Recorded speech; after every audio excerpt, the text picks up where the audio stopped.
Yeah. Yeah.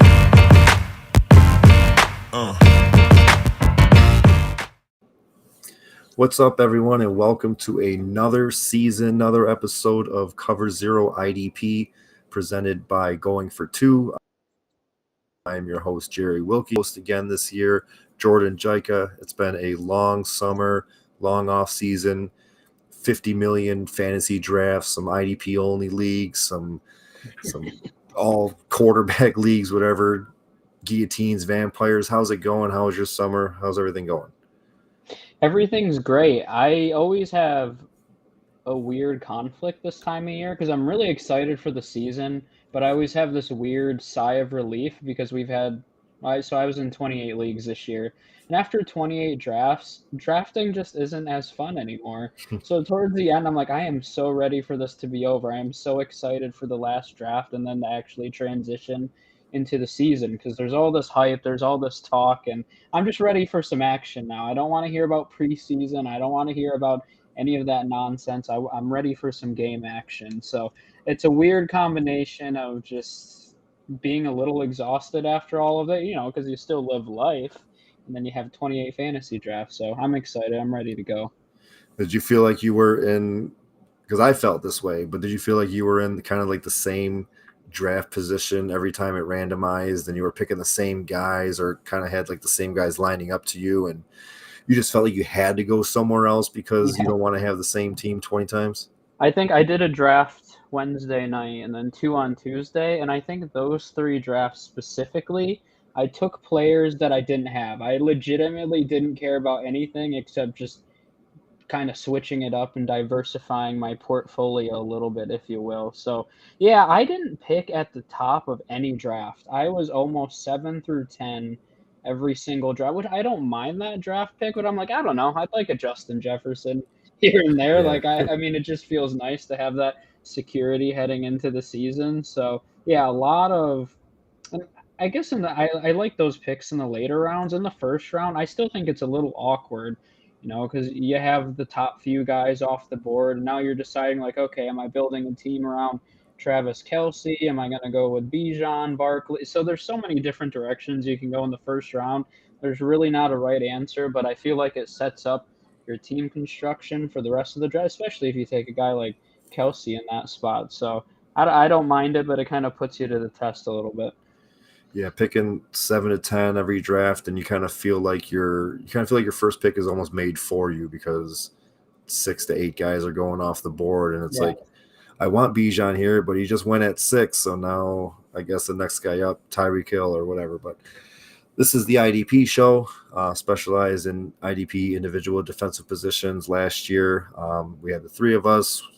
We went over how the previous week went, some sleepers and waiver wire guys to look out for, and then we went over who we like on the week. We call it our weekly twos, and it's going to be this setup again this year. Unfortunately, there haven't been any games played yet, so we don't have a how did they do so far. So we're going to take a look back at 2022. According to one of our IDP only leagues that we're in together, sorted it by the scoring. I'm going to basically go down the top 10 of how they finished in our scoring in those leagues, and Jordan will let us know if he thinks somebody's going to be knocked out of that top 10 and who takes their spot. So if you're not familiar with Sleeper, they don't really have designated positions for DT, DE, and CB and S safety. So it's all just DL, LB, and DB, which hopefully they do expand on that in the future, because it is like, I mean, everybody's picking edge rushers, and everybody's picking linebackers, and everybody's picking safeties. And corners and defensive tackles are kind of just sitting around on the waiver wire now. And while they can be like, I mean, Aaron Donald's not out there sitting on the waiver wire, but I mean, for the most part, you want guys that are going to get to the quarterback and guys that are going to rack up a lot of tackles. And while Aaron Donald could do that, you're going to get edge rushers in your DL spots. So hopefully Sleeper does expand on that and make it more position specific. But until then, the DLs are broken down into both positions. So the top 10 last year, according to 2022 in our scoring in this IDP only league that we have. Wilkins, Zaven Collins, Micah Parsons, Myles Garrett, Nick Bosa, Cameron Hayward, Alex Highsmith, Josh Allen, and Uche Nwosu. Deron Payne in there. Anybody that you see knocking out of the top 10? Was that a pretty solid order? How many did you have on your teams? And what do you think could change this year? Yeah, it's kind of interesting looking at it a year later because so much changes. The one thing I think a lot of people are, depending on who you're reading, are up and down on Christian Wilkins just because there's a lot more talent on that side of the ball for the Dolphins now. But I mean, I like him to finish as one of the top still. I think that Vic Fangio coming into that and bringing that expertise, that's been very, very healthy for IDPs in the past. I'm kind of looking at some of the just some of the younger guys to see what they're going to do. Guys like Will Anderson, Aiden Hutchinson breaking in, Kayvon Thibodeau, some of those younger players. There's been some positional switches too, so I'll talk about them a little later. But Zaven Collins of the Cardinals, and I know the Cardinals aren't going to be very talked about, especially on the offensive side of the ball this year. But the defensive side, sometimes that offers a lot of intrigue when you have those really kind of just crappy teams because there's going to be a lot of opportunities where their defense is on the field a ton. So Zaven Collins actually primarily a linebacker throughout his career. They shifted him to the defensive line. I think there's going to be some opportunities for him. I think he's going to be kind of used all over the field. So he's eligible at the defensive line position, which I think is going to be a huge benefit to him. If they do end up lining up at linebacker even for 15% of the snaps, he's going to have more tackle opportunities compared to other defensive linemen. So I'm looking a lot at these young guys, like I said, Hutchinson, Thibodeau, and then Zaven Collins is a big one that stands out for me. Yeah, and those guys like Zaven Collins are they're like cheat codes basically, like Josh Allen too. They're guys if they got the dual eligibility, they're guys that you want to play them at their non-linebacker position, and then you maximize the linebackers that you're playing. So if you got guys like Isaiah Simmons, Zaven Collins, Josh Allen, 2 linebackers, 3 linebackers, however many linebackers you play, and then another DB, that I can't think of off the top of my head, 6, 7 linebackers in with only having 3 linebacker spots, and that's kind of what you want in fantasy. I'm not saying to go pass on a guy like Roquan Smith because 10 players later is one of those dual eligibility positions, but if you get a dual eligibility position on top of having Roquan Smith, that definitely is going to increase your odds of putting up some good points. It seemed like this year was the year that a lot of defensive tackles got paid too. There was a lot of news over the offseason. Off the top of my head, I can't remember all of them. I know Ed Oliver was one. Wilkins was one, correct? Or is he the one that's holding? He's not holding out. Chris Jones is holding out. I know that he didn't play. And then Quinnen Williams, I believe, got paid big too. And then there was more too. Giants had one. Some big money going out for defensive tackles. Do you think that's a good financial investment? I mean, not even just from a fantasy, I guess from a fantasy standpoint, because we know it's a good investment on the NFL field. But how do you like it being in a league or on a platform where we play with just the DL position? Do you think that? What's your thoughts on it? Yeah, I mean, I was going to say, from a team building standpoint, that's how you win. You build in the trenches, right? You build a strong defensive line, a strong offensive line, and then you build back from there. So from a team's perspective, it makes a lot of sense to do something like that. I'm not going to say it's going to help us as IDP players. I mean, typically when you look historically at defensive tackle stats, they're just not the top guys typically. And, you can look for ways to change your scoring to do that, but it's still really challenging. I think the only way you can really bring a lot of value to the defensive tackle position is to separate it out from defensive linemen, which you can do on ESPN, which I kind of hate because I don't like the ESPN platform at all. So I'm like, come on, like I don't want to use ESPN. So wake up here, sleeper. You have so many customization features, and I can't separate a simple thing like that out. And then you start having some of those top end guys have a lot of value. It's like on the offensive side of the ball, the Travis Kelce effect.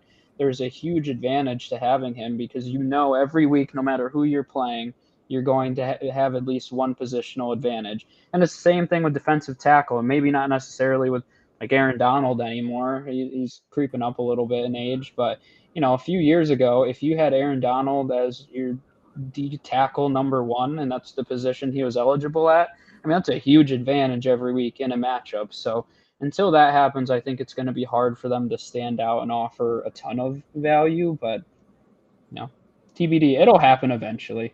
Yeah, hopefully. I mean, IDP is still fairly new to like getting into everybody. I know a lot of dynasty leagues are starting to start with some IDP players, and some old school leagues have played with it, and they played with it back in the newspaper days, but it's getting a little bit more popular.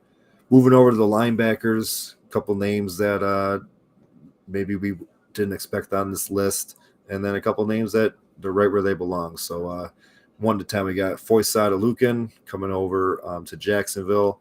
Roquan Smith in that midseason trade to Baltimore, Nick Bolton, Zaire Franklin, TJ Edwards, CJ Mosley, Jordan Brooks missed a little bit of time with a torn ACL. Hopefully he's back soon. Drew Tranquil, Bobby O'Keefe, and Bobby Wagner, and then Rashaan Evans coming in at number 11. Any names really stick out to you, or who do you think could be up on that list this year? Yeah, so this one is really surprising because honestly, it's a pretty solid list overall. I mean, a lot of these guys, when you're looking at IDP draft rankings, they're up in the top 10 again. So I don't know how many shifts you're going to see in this list. Some names that'll throw out there, like a guy like Fred Warner didn't finish, in the top 10. He's always going to be a danger just being on that defense. Like I said, one of the things I'm always looking for young guys with upside. When you're targeting guys that are outside the norm, usually who's taking that next step?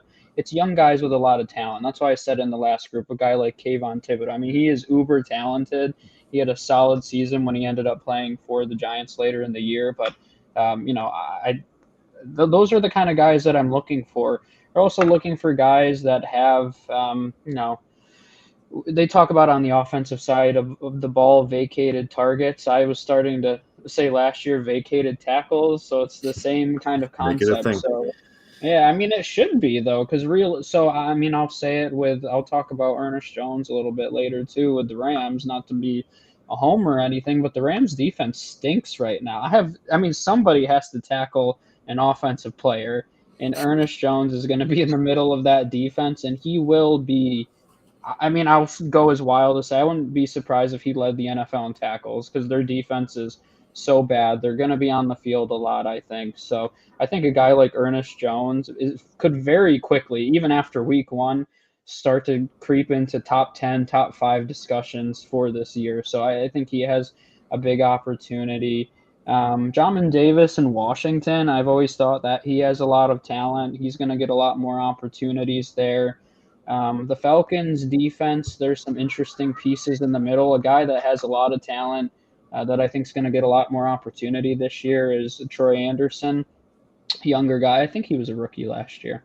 They brought in Caden Ellis from the Saints, who finished kind of strong for them, but they don't really have a strong linebacking core. So when you have a young guy with talent, he has an opportunity to stand out on a younger defense. So Christian. I've always been big on those Alabama linebackers. They just tend to pan out in the NFL pretty well. They're built the right way. So Christian Harris is another guy that I'm pretty big in. But those are the few. Quay Walker, he's another one for the Packers. I think that even though he's kind of still playing second fiddle to Devondre Campbell, I think he's going to have a lot more opportunities. And he showed flashes of being a difference maker on that side of the ball. So I like his upside as well. Yeah, these are all guys that I've stared down in a couple. I joined a couple other IDP leagues this year and stared them down, grabbed a couple, passed a couple, and got sniped on a few. Going back to Ernest Jones, though, like kind of like the mentality that you have, it's kind of the mentality that I have last year with Jordan Brooks, where thought that Yeah. he could lead the league in tackles because he's on a bad defense. Unfortunately, Seattle really didn't end up being that too bad. We're a playoff team. The defense kind of played expected. Had some rookies that pretty much hit for them, and but yeah, I mean, I don't think LA is doing that this year, unfortunately. So it's going to be one of those things where you could find value on some of these defenses where you wouldn't necessarily be looking, or some of these. Not that Ernest Jones isn't a top end name, but if you were to show somebody Nick Bolton or Ernest Jones, they're going to know who Nick Bolton was, not Ernest Jones. So some guys that you can get some value out of, and we'll go through them throughout the year. Maybe we could find our next Hufunga this year in the first couple weeks of the season on waivers. And then going into the defensive backs, got Jalen Petrie, L'Jarius Sneed, Rayshawn Jenkins, Julian Love, Richie Grant, Jalen Ramsey, Jonathan Owens, Derwin James, Isaiah Simmons, and there is Talona Hufunga with Donovan Wilson coming in at number 11. Yeah, it's interesting too, because I was trying to find the specific scoring too, but I believe that in this league there is a premium. Do we do pass defense in that league? I think we do. So that's one of the reasons that it's interesting. Normally, a guy like Jalen Ramsey, you'd be like, you don't really want to draft Jalen Ramsey, but he had a lot of tackles last year too. But I mean, corner, if we're being honest about it, D-back tends to change quite a bit because you're missing some big names, partially due to injury, partially due to down years. But, you know, guys like Buda Baker wasn't on that list.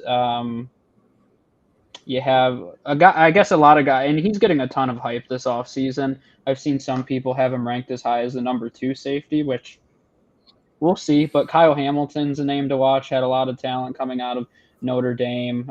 You know, being in the Ravens system has been very beneficial for defensive backs in the past. We've seen quite a few legends come from that system.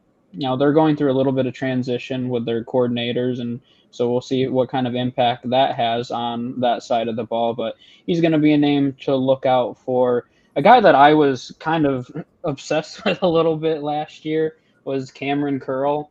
When you watch, there's certain guys when you watch a game, you're like, who the heck is that? Just flying around the field. And he's one of those guys for me. So I think that he's going to be one of the leaders on that side of the ball for the Commanders. So I wouldn't be surprised if he hopped into the top 10. And yeah, I mean, you have other guys that, you know, a guy like Jeremy Chin, who's, you know, historically been drafted pretty high, Antoine Winfield. So a lot of those guys that you would expect to be in there that didn't finish that way last year. But yeah, I think the few that stand out to me would be Cameron Curl, Kyle Hamilton. Yeah, those would be the two. And you're probably going to see, you know, like Julian Love, depending on what happens with some of these corners.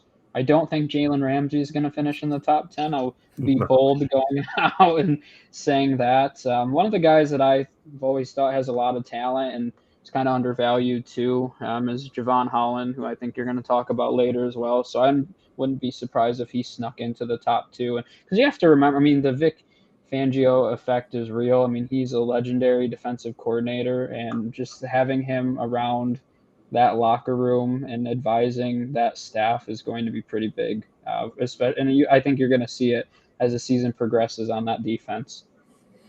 Yeah, definitely. One of the names that was a little bit further down, I think he finished 13 or 14. Jalen Thompson out of Arizona. We already touched a little bit about Arizona with Zaven Collins, but I think that, I mean, there's going to be like maybe 3 or 4 guys on this defense that are going to be on the field a lot because their offense is going to stink, and they're going to get you some very good IDP fantasy points. Zaven Collins, Buda Baker, and Jalen Thompson, and then maybe there's going to be somebody else that sneaks in there at some point with Isaiah Simmons going over to the Giants, who's another one that I like, and he's one of those guys that has the dual eligibility, which is nice. You could throw him at a DB spot on your roster and potentially get some LB points out of him. So that was last year's top 10s. I'm sure we're going to see a lot of these names next year and as the season goes on, with some new names coming in. But let's get into the segment that we like to call Weekly Twos. Basically, we'll give you guys each 2 defensive linemen, 2 linebackers, and 2 defensive backs that we're kind of looking forward to this weekend. Going into week 1, we'll give you their matchup, and then just like kind of a little bit of why we like them, and go from there. So I'll start here. I got Josh Allen for defensive line from the Jags. For both my edge rushers, I'm kind of targeting guys that are going up against shaky or rookie quarterbacks. Trayvon Walker is also in this consideration here. Josh Allen is listed as both a defensive lineman and a linebacker, as well as Trayvon Walker. So both of them have that dual eligibility, but I've been playing Josh Allen, and I think I got him in like almost every IDP league that I got. And he's basically been in my DL spot since any weeks that I play him. But his sacks and tackles were down compared to 2021, but he forced more fumbles last year. He returned 1 for a touchdown. I think the Jags as a whole are going to be much better on defense. They're ascending as a team. They're kind of in that next tier down after Kansas City and Cincinnati for being a potential Super Bowl sleeper. They're up there. Trevor Lawrence is going to elevate this year. He's got a nice wide receiver 1 with Christian Kirk as the wide receiver 2. They just paid Evan Ingram. So the team as a whole is just getting better. The coaching is pretty good. And the defense, they keep on throwing pieces in there. A couple earlier picks that they got, and they're just kind of putting everything together. And I think this is the year that we kind of see everything come back together. A couple years ago, well, not a couple, it's more than a couple now, but a few years ago when they were in the AFC Championship game, it was basically all defense and no offense for that season. Last year, they not the greatest on defense. They had a little bit better offense, and this year I think we're gonna. And Josh Allen is playing for a big contract, big money contract. We just saw Nick Bosa get paid. Edge rushers tend to get the most money on the defensive side of the ball, and trying to get that money. So he's going up against the Colts. I mentioned rookie and shaky quarterbacks. Anthony Richardson starting his first game.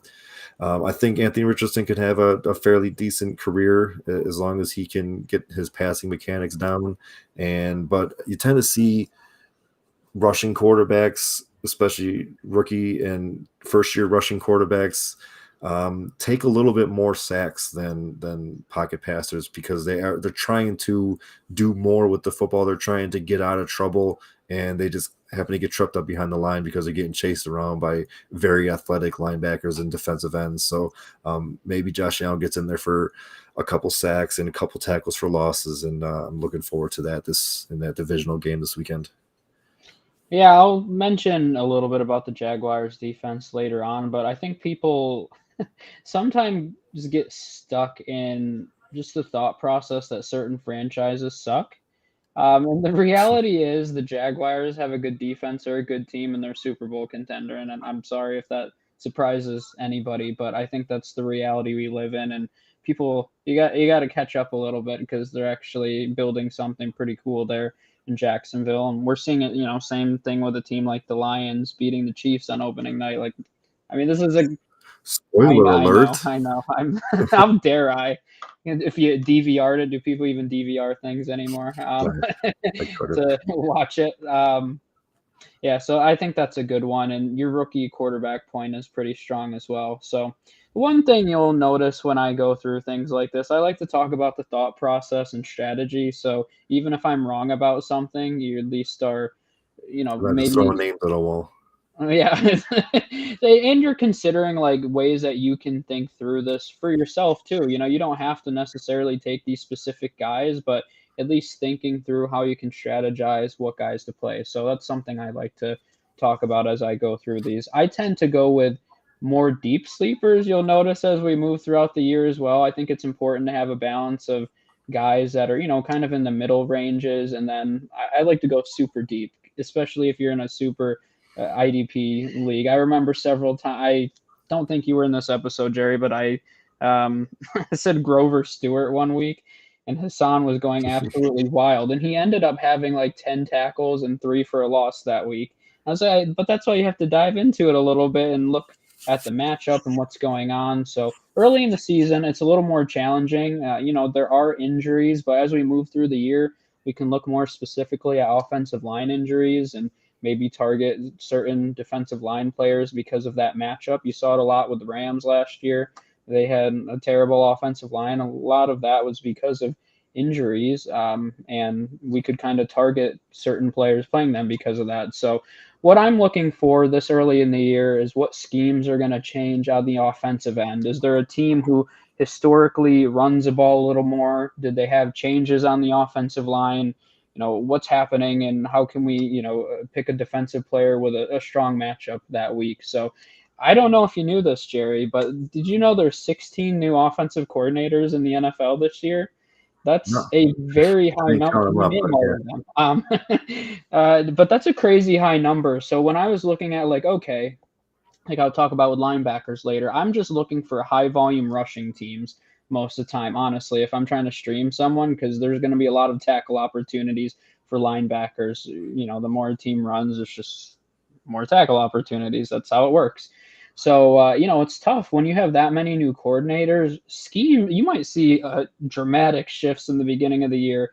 If, last year we saw the Cowboys pass a ton, or they were actually pretty balanced last year. The Cowboys, they actually were, I think, top 10 in rushing attempts. They might have been six, somewhere around there.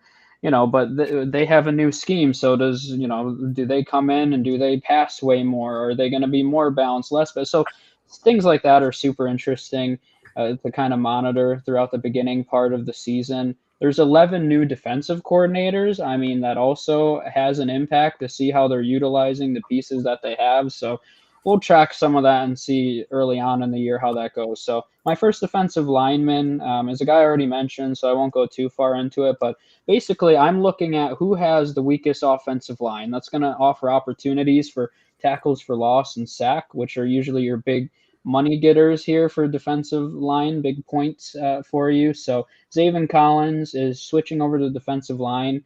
You'll have a lot of people tell you that, wait to see how he does in that role. But he's a big athletic dude. And I mean, honestly, his speed as a linebacker is only going to play to his advantage as an edge rusher. So I think it's going to be a nice fit for him. According to the Pro Football Focus analytics, the Commanders are projected to have the 27th ranked offensive line. So that's not very strong. So it's an opportunity to talk about a sleeper like Zaven Collins. And there's also the advantage if you pick him up now and he ends up being a top 10 defensive lineman, you get it not only the nice week one matchup, but you potentially could have a top 10, 15 guy the entire year. So I think he's worthy of picking up and holding on to, especially for week one here. Yeah, I got him in a and we got two leagues. Well, we got more than two leagues together, but we got two leagues that feature IDPs, and one of our buddies that's in both of them together, Blake. I got him in one of them. He's been asking me for him for the past week or so. He ended up getting him on waivers in the other one. I don't think he went for any money. No, that was Simmons that he went for. He got him in a trade in the other one, but he keeps on asking me for him, and I'm like, no. Soon as Simmons left and more things opened up for Arizona, I'm not trading away Zaven Collins. I'm keeping him. Mm-hmm. My other defensive lineman is on the other side of the ball. Well, on the other side of the field for the Commanders, Montez Sweat. It's basically the same reason as I went with Josh Allen. You got Joshua Dobbs looking to start week one for Arizona. And if it's not Joshua Dobbs, it's Clayton Tune. So you either got a journeyman backup with a couple of games under his belt, or you got a rookie. He just arrived in Arizona 2 weeks ago, so that's a lot of playbook to kind of learn, and he doesn't have any DeAndre Hopkins. Hollywood Brown is coming up with a hamstring injury now. Basically, the only weapon really in Arizona is James Conner, and other than that, I mean, Chase Young's fifth-year option was declined, so Sweat seems to be the guy that you want in Washington. Chase Young is still going to play. He's going to be out there this year. He's also looking for his own contract, maybe get a new fresh start somewhere else. Looking like it didn't really work out in Washington, the former second overall pick. But they kind of hit on Montez Sweat, and they have been going together for the past couple of years. Sweat has definitely been the better player. I think that Sweat can get to Dobbs, get to Connor in the backfield, maybe get a couple sacks. And last year he's coming off of a 46 tackle, 8 sack season. I think he can get up to double digit sacks. And it all starts this Arizona first overall pick in the 2024 draft, Cardinals. Not quite yet. That's for the Rams, I hope. My second one is my deep cut here is Carl Granderson of the New Orleans Saints going up against the Tennessee Titans this weekend. The Titans had one of the worst offensive lines last year. They're projected to be worse this year. They're according to the ratings of Pro Football Focus. Their analytics are kind of interesting because it's not only looking at last year, but it's forward looking based on different statistical models, boring stuff. But so the Titans are projected to come in last this year for their offensive line ranking. So when I see that, I'm like, oh, cool, opportunity that you can pick up on early in the season, and we'll monitor to see if it's true that they're one of the worst. But you might end up just picking up a defensive lineman against the Titans every week, possibly. And they run the ball a lot too, so there's opportunities to. Not that Derrick Henry's easy to stuff behind the line, but you might get some tackles close to the line of scrimmage at least. So the Saints have kind of hyped him up this offseason. I hate preseason and camp hype more than anything in the world. It drives me absolutely insane, and I just try to not read any of it, honestly, because it's just so misleading. But I think he's going to have, especially with Cam Jordan on the other side, he's aging, but he's still going to draw attention, which will leave Granderson open on the other side of the field. So he's owned in like no leagues. So if you're looking for a potential streamer, especially if you start multiple defensive players, I think in our one dynasty league, we have, what do we start? 2 defensive linemen, 2 linebackers, several positions. So sometimes you are trying to find decent streamers. I think he could be a strong option. All right. I have a Saint as well for my linebackers, but why don't I just start with that one then? It wasn't in an order, but throw me off here. My linebacker for the Saints is Pete Werner. I'm looking for, like you said, you're looking for tackle-heavy machines going up against run-heavy offenses. Who's a better run-heavy offense than the Tennessee Titans, and besides Atlanta, who has their former offensive coordinator as their head coach? So I guess it makes a little bit of sense there. You're looking to rack up tackles, looking to rack up the occasional sacks, looking to rack up some, maybe they get out there in some coverage against a tight end. So Pete Werner, one of the guys, it's not going to be easy to bring down Derrick Henry, like you said, but somebody's got to do it. Maybe a couple guys got to do it. And maybe we could get a couple half tackles there between Werner and Granderson. Get both of our guys up on the board there. In 12 games last year, 11 of them were started. The last game he played in the last game of the season only had 2 tackles. So going off the 11 that he started, the pace that he had was 120 tackles over 17 games. He's in a similar situation as my other running back that I'm going to talk about. That he's side by side with another he's side by side with another like Sliss. So it's really you're kind of picking your poison with them, and you'll know when I talk about the other linebacker, you'll know who I'm talking about. But I think Werner's due for a breakout campaign this year. I think he has potential to hit triple-digit tackles, even with Werner on the field. I think the Saints are the favorite to win the division there. They got some nice pieces on offense. The defense is probably one of the best in that division, hosting a wild card game and maybe upsetting Dallas or Philly in the wild card round. Yeah, no, I think that's a good one. Speaking of high volume rushing attacks, the Texans play the Ravens. So I went on the defensive side of the ball for the Texans.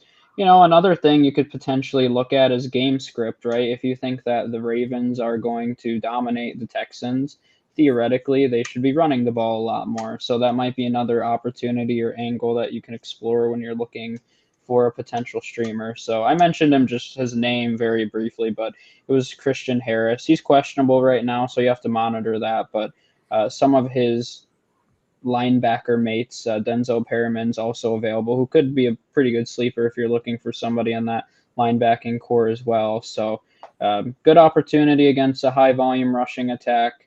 I like Harris's talent a lot. I think he's going to really shine in a defense, for the development of Texans linebackers as well. I don't think it hurts to have DeMeco Ryans as your head coach. So I think that's only going to help his development. So another guy who I think has the potential, if you pick him up week one, and he A, has a good matchup, and B, it could be a guy that you end up just holding on to if he ends up living up to his potential. So 2-for-1 again.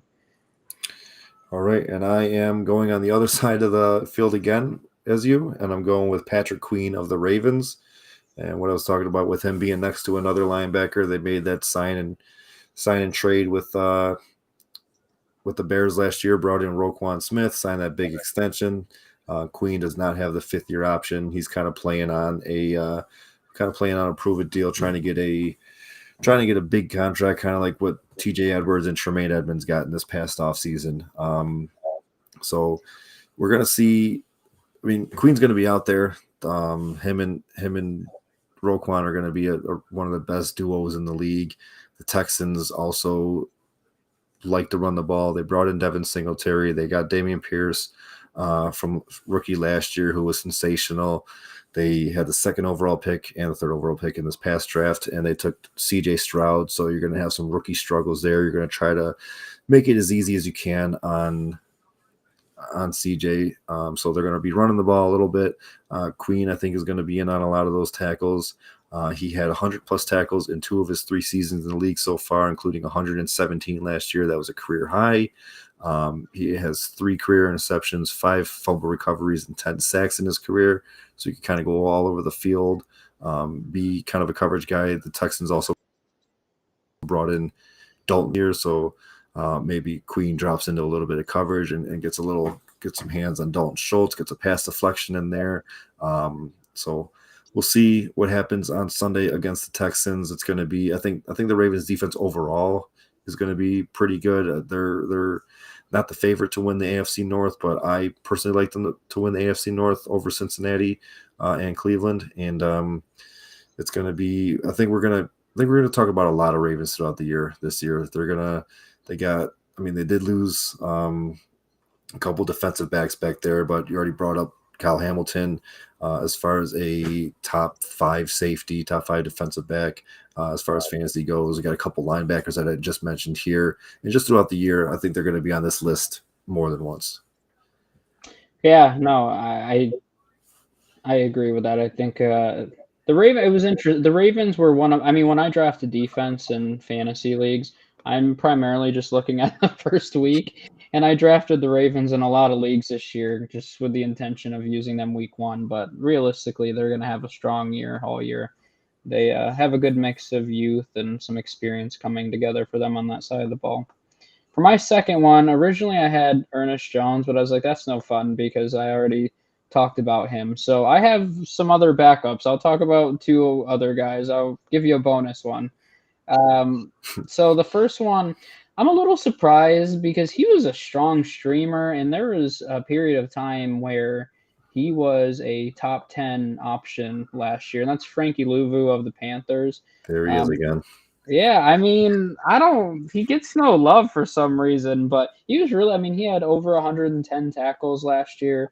Was very strong. That's another team who their defense is going to be fun to watch this year. Very young, a lot of talent. We'll see. Probably not quite the year where they're going to be a dominant defense yet. You might see them creep up into the upper half of the league, and then I could see over the next few years them becoming a top 10 defense for a long time. A lot of youth and talent there, but they're going up against the Falcons this weekend. There's a lot of opportunities there. Very run-heavy team, as you mentioned earlier. So I like him. And then another guy I'm just going to throw in there because I'm always interested whenever a team gives the guy the play calling responsibilities.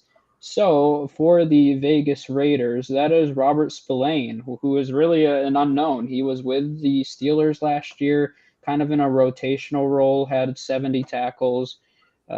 But he's actually calling the plays. And I know a lot of people are talking about Divine Diablo, who I don't think we've mentioned him, but he actually could creep into the top 10 this year, talking about vacated tackles and having an opportunity. But with all of that, Robert Spillane's actually the guy that's kind of championing. I can't speak, and being the captain of that defense. So not to say pick him up right now and play him week 1, but I don't know. I like to throw a star on a guy every once in a while to watch him and see what he's doing over the next few weeks. Put him on the old watch list. So I'd throw Robert Spillane in the watch list. Maybe I need to start that. Throw a few guys on the watch list and track what they're doing for the next few weeks. Yeah, Sleeper has that little star button that you can press and go right to your little watch list. Getting into the defensive backs, Javon Holland of the Dolphins. I think this game is going to be I haven't checked any of the odds or the books or anything like that, but I think this game is going to be the game with the most fireworks on Sunday. Well, probably for the whole slate too, because I don't think the Monday night game is going to be as scory as this one. This is Dolphins versus Chargers. You got two high-powered offenses with about 5 or 6 wide receivers that you could start in fantasy, a running back, a couple tight ends. So just overall, I mean, you got star power all over on both sides of the field. But as far as defensive backs go for the Miami Dolphins, obviously they made that trade with the he's going to be out for a good chunk of the season. So Xavier Howard is still there. He's going to be the main guy, trying to shut down guys like Mike Williams and Keenan Allen, and maybe Quentin Johnston gets on the field. Gerald Everett, Austin Eckler out of the backfield. So he doesn't necessarily need any help. But the other side of the field, going up against one of those guys that I mentioned, you might see Javon Holland kind of helping out a little bit, maybe throwing some tackles in there. He ended last season with 96 tackles, 2 picks, and a forced fumble. So he's kind of all over the field. Defensive back that he get close to triple-digit tackles is always something that I'm looking forward to. And just it's going to, when Ramsey comes back, it's going to be a little tough to throw on this defense with having Holland back there and Ramsey and Howard. But he's definitely going to be a guy that you can play pretty much on a weekly basis. And with this game going to be fast-paced, Kellen Moore coming in to be the OC for the Chargers, throwing the ball a lot. I think that Holland is for this week. Yeah, no, I think he's a good play this week and could be a good hold for the future as well. My first one is a guy that we haven't talked about, and I thought about bringing him up with the potential top 10s, but it's Xavier McKinney of the Giants, and he is going up against the Cowboys this weekend. And I think the matchup is good. I think the Cowboys are going to throw, you just mentioned, throw the ball a little bit more, especially just with losing Zeke, adding offensive weapons. I think Gallup and Cooks are more kind of intermediary route runners, so they're going to be opening up opportunities for kind of the safeties to make more tackles. Sometimes I start looking at that too. You start looking at not only how an offense is throwing or how many times the offense is throwing the ball, but what kind of routes are they running? Because some teams, they have more deep balls, some are more short to intermediary, and that's going to offer more opportunities sometimes for safety. So McKinney looked amazing. He only played 9 games last year, but he's another guy, a lot of talent. Hasn't necessarily been healthy early in his NFL career. A lot of people are so he was in a lot of top 10 to 15 IDP rankings, but when the Giants grabbed Isaiah Simmons, people were kind of like, oh, here we go. That's going to move some of the Giants safeties down a little bit. But I don't know how many people have actually paid attention to what Isaiah Simmons has done over the kind of the course of his career, but where he plays has changed significantly. So last year he played 60% of his snaps in the slot corner role. I mean, I don't see Isaiah Simmons coming in and taking away snaps from a guy like Xavier McKinney, so it doesn't scare me away. I think that he has a lot of talent, a good matchup, and has the potential to be a top 10 guy this year. Yeah, and Giants Jackson playing back there too, so they there's definitely not going to be a lot of safety spots back there for him for Simmons, but he's definitely going to get on the field, and he's with having the dual eligibility until they take it away from him. Throw him in there. He could be could be back there with the defensive backs, but you get linebacker eligibility from him. Pretty good there. I remember like we were talking about, or not talking, we were on the live show for the draft that McKinney was his draft class, and he just kept on falling and falling. And but yeah, he's definitely could be a top safety in this league this year. The Giants are doing some good things. My next defensive back is a twofer here. Ooh. And for the most part, and we talked about it a little bit already, I don't really prefer playing cornerbacks, especially if I don't have to play cornerbacks.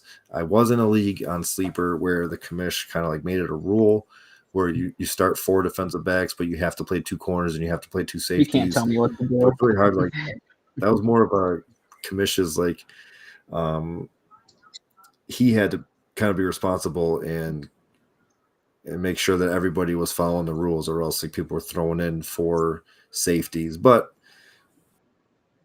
backs out there just in case you do play on a different app. And so the guys I'm going with is Jamel Dean and Carlton Davis. Got them both for the Buccaneers. Like I said, you want to play safeties. They tend to tackle more. They're more free range. But as far as these 2 guys go, they got a matchup against the Vikings. One of them, or possibly both of them, are going to be on Justin Jefferson. Kirk Cousins, that's his guy. He's going to hyper target him.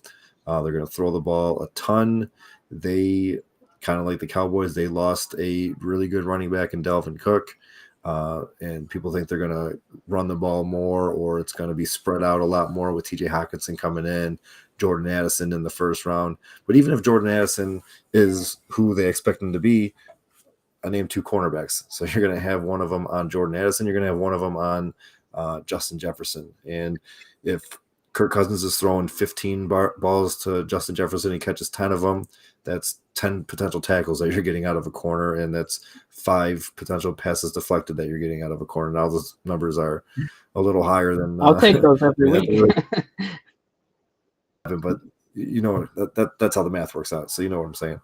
Choosing which one to play out of the 2 of them is definitely. I don't exactly know who's going to be on who, where they're going to line up. If one guy is pretty much going to just shadow Justin Jefferson, and Justin Jefferson doesn't really get shut down. I mean, Jaire Alexander has his number, but Jaire Alexander has a lot of wide receivers numbers. So you're going to get some opportunities. Kirk's not going to be afraid to throw the ball at these corners, and I think that you're going to get some good numbers out of both of them, and just throughout the year. I mean, Tampa as a whole, their team isn't going to be good. I think they're going to be picking in the top 5, top 7 as well. The offense, you got pieces like Mike Evans and Chris Godwin, but I think the team is just going to be. They're going to be a fun team to play some fantasy players against. It's like, where are you headed with that? A fun team to play players against. Yeah, that makes sense. My last one is Derek Forrest of the Commanders. I felt like I needed to get some piece of this game. Honestly, it just feels like the Commanders are set up very nicely in the first week. One of the things that'll be a mentality shift a little bit for me is I really liked streaming guys against the Cardinals previously because of Cliff Kingsbury's offense. And that high tempo air raid kind of offense is known for just running more plays per game. I mean, that's kind of the theory. You run more plays over the long term, you're going to get more yards, which on the reverse side of it for defenses means more opportunities for tackles and points. So last year, I actually liked streaming a lot against the Cardinals. So it's not quite the same situation. We'll see how that offense looks this year. Terrible is the answer, but terrible can look several different ways. But Derek Forrest next to Cameron Curl too. I mean, I like both of them a ton. They're both just guys that stick out. They're very fast. They play up in the box. Guys that can get you sacks too, which is nice to see that kind of versatility. So it's a good matchup, and I wanted to recognize him because I don't think he's going to get as much recognition throughout the year. But it's a nice matchup if you're looking for a deeper guy. All right, so now our final segment is called DST Stream of the Week. Yeah, we are an IDP show, kind of focusing more on the individual defensive players, but we all still play in leagues where we have to play a full DST. Some of our leagues actually have a DST and individual defensive players, so we're still playing those guys, still playing full squads, getting the kick return, punt return touchdowns, and some of them yardage too, getting the points taken away if the opposing team scores, stuff like that. So the best thing is like we kind of like I made my notes and then you made your notes and then the first when we got on camera was the first time we actually talked about everything and everything just kind of like ran into each Yeah. other. Now I'm going right into my stream of the week, which is Washington. No, we planned this. What do you mean? we're just in sync like that. So obviously we brought up Cameron Curl, we brought up Forrest, we brought up Montez Sweat, we brought up how bad the Cardinals are going to be. I brought up that the Cardinals are probably going to be picking first overall and making Caleb Williams go back to USC. So if we're bringing up all these players, why wouldn't you want the full team as a defensive special team for your streamer this week? It's my favorite DST matchup. I've been grabbing them in pretty much every single draft that I've had this year that has a DST. Get them in the last round or the second last round if I'm getting my kicker, and they could potentially have a couple turnovers, have a few sacks, and hold Arizona to 10 points or less. I mean, you could get all that realistically out of this team. They're price team on DFS either. I think there's a couple other teams that are priced higher than them. When I was looking, I think they were around they were around like the 3,600 range, I believe, which is high, but it wasn't the most priced one. And the special bonus is that they play the Denver Broncos next week. So everybody's expecting the Broncos, Sean Payton coming in there, Russ Wilson to have a turnaround season. They're expecting the Broncos to be a lot better this year. And I got some pieces of that offense and stuff like that. But if they're anything like they were last year, that's a bonus for having the Commanders defense, because then you could just play them again next week. So we'll kind of see. And the Broncos do play the Raiders this week too, who aren't the greatest defense, the bad defense this week, and then be able to make our decision on if the Commanders are worth keeping for week 2. Yeah, that's a good one. I've drafted them a few times to be my defense week 1. And I'm going to just talk very briefly about a strategy I played around with last year. And honestly, it worked out really well. So, and part of this is because the leagues that we play in, and I blame Jerry for this, but they tend to be very deep normally. I feel like we have a trillion bench spots, which is nice. So, but at the same, I want more. Yeah, it's not deep enough. 30 rounds isn't enough for me. But I actually carry 2 defenses in a lot of leagues. And to a lot of people, that's like, what the heck are you doing? But think about this. When you're streaming defenses, you're competing with everybody on the waiver wire. So what I did last year, as I was actually looking towards the next week, I streamed a defense for that week, and then I was picking up a defense already for the next week. So I didn't have to fight with anybody. So when everybody's like, oh, because most people honestly stream a defense, it's very common.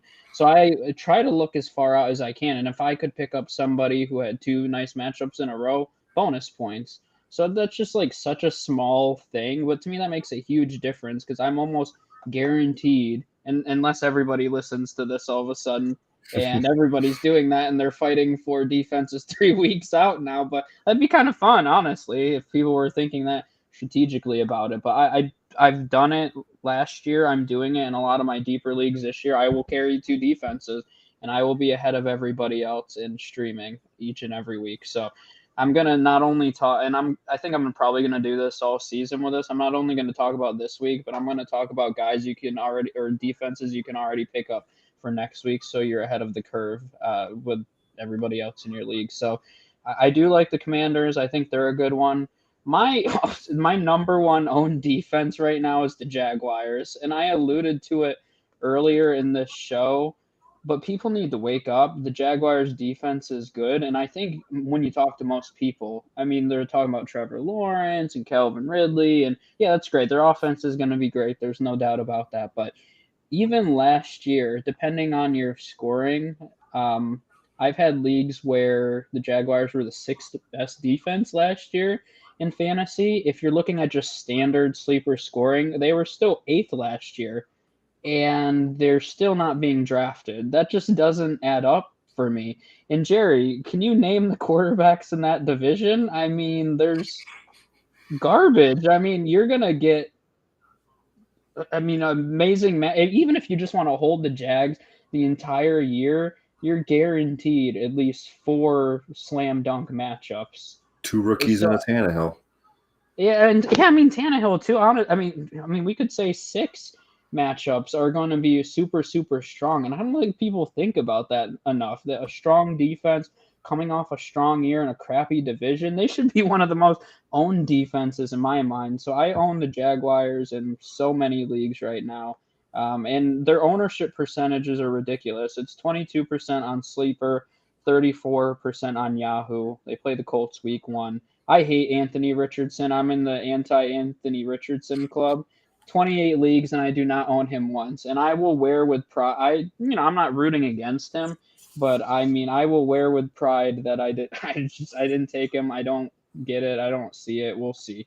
But yeah, so I love the Jaguars defense week 1, and I think they're a great hold, honestly, if you're looking ahead to and you have a deep enough roster where you can hold on to them for a long period of time.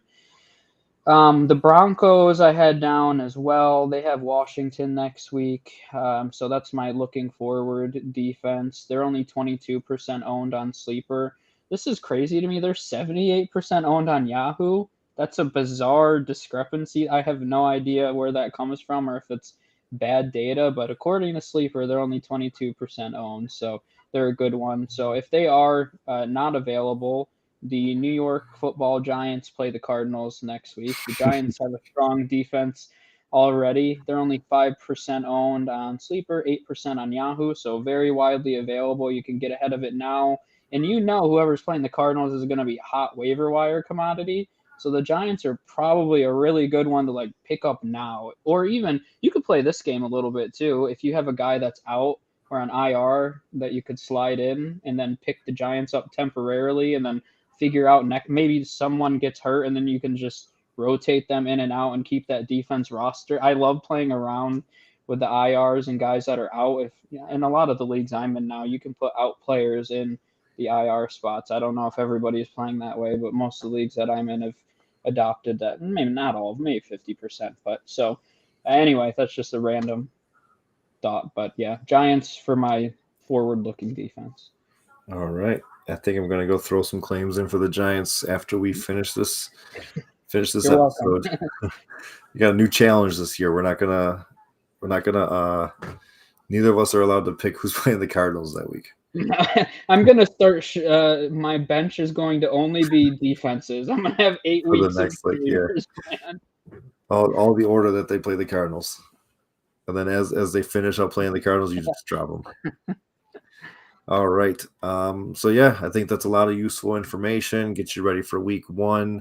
Hopefully, if you're not in any IDP leagues, you try to get your commissioner to expand or go join some. Because I think last year, a couple of our dynasties that we're in together, we've been doing IDP for however long the dynasties have been going on, a couple of years now. But then last year was our first year starting the IDP league, where we start 3 defensive linemen, 4 linebackers, 3 defensive backs, and then a couple flex spots too. So, and those are always fun. Like you got 20 rounds of just drafting IDP players. You kind of get to learn these players' names.